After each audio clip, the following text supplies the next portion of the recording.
Welcome back into Talking Pittsburgh. Joining me today from the Better Business Bureau here in Southern Wisconsin, Tiffany Schultz. Tiffany, how you doing today? I'm great. How about you? I am doing wonderful. Glad to have you back on the show as we send our college students off into college, maybe for the first time. Maybe they're returning again for another year. Whatever the case may be, something that we want to help them avoid is identity theft. More common than you think, especially in this digital age that we live in. And certainly most college students probably are doing something digitally at this point. So today, what are we going to do to stop these fraudsters from stealing some identity and protect our college students? If you have a college student heading on off to college for the first time, or if you're a college student yourself, your first priority probably isn't fighting fraud on campus. However, we want to give you some tips to make you less vulnerable to identity theft and some of the other frauds that are taking place on college campuses across the United States. Yeah, then these tips, some of these I would have not even thought of. So I'm excited to share these. First one, getting mail at the college dorm or wherever the case may be. Your recommendation is? College dorm mailboxes and off-campus housing mailboxes are not the safest mailboxes to send your mail to. So if you're getting credit card statements or any types of personal documents, including bank documents, send them to your home address, not your college address. So extremely important that those stay in the right hands and out of the wrong hands. And sticking along those lines, how about those important documents? Do you bring your social security, your passport, what do you do in that state?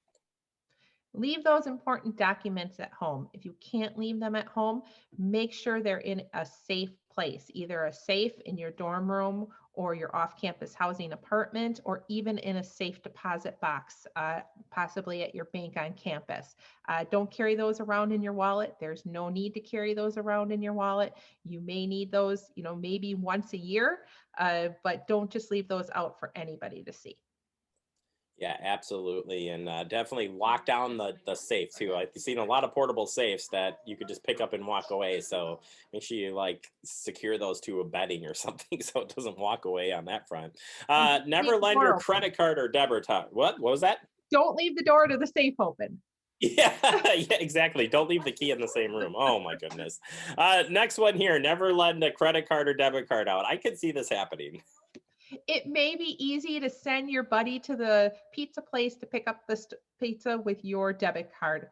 Don't do it. That's where things start. Keep honest people honest. If you're ordering a pizza, order it online, pay for it online if your buddy's going to be picking it up. Keep your personal documents on your person. Don't lend them out. So, people can open up credit cards in your names. They can put fraudulent charges on your card. Keep those documents safe because you don't want to go through the back end of dealing with it. Same thing here too on guarding your passwords. You share one password with somebody, and then all of a sudden you're in trouble. Passwords should be long and strong. So a series of upper and lowercase letters, special characters, and don't use the same password for multiple platforms, because if a scammer can get in one platform, they can get in other platforms that you use with that same password. So it's super important to keep those passwords long and strong and safe. If you're doing stuff online or email, whatever the case may be, watching out for phishing is so important.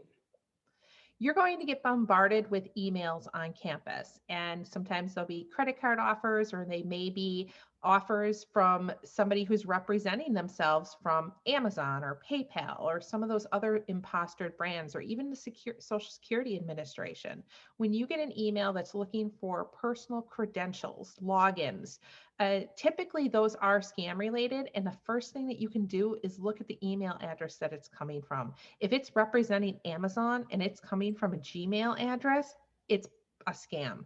If it's asking for your social security number, it's a scam. Organizations like that aren't going to reach out to you via email. So be very careful on links that you click on and information that you provide for an unsolicited offer.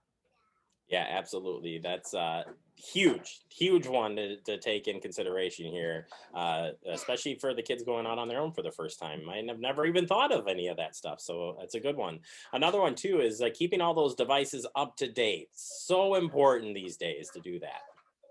When there's an update on your phone, your laptop, or a tablet, that update is there for a reason. And you shouldn't just dismiss it until you're ready to take it because it's there to protect something. So as soon as you see those updates that are available, go ahead and take them. You also want to be sure that your virus protection, your anti-spyware, and all that other stuff is up to date on your documents as well. Because if scammers can get in, they can load spyware or malware onto your computer and do some real damage. Yeah, it wouldn't doesn't turn out really nice if you don't have that up to date. Finally, here, and I'll combine both of these, but checking statements, your credit card, your debit card, and even pulling a credit report once a year are things that you got to get in the routine of doing. It's so important to check your bank statements and make sure that every charge on there was charged by you. Debit cards, credit cards, any kind of other statements that you get. There is fraudulent activity, and scammers do pry on you not checking your documents, and then they get away with it until it's too late and you can't go ahead and dispute it anymore. You can only dispute charges for so long. So if you do get in the habit of checking those statements and disputing anything that's not yours, you're one step ahead of these scammers.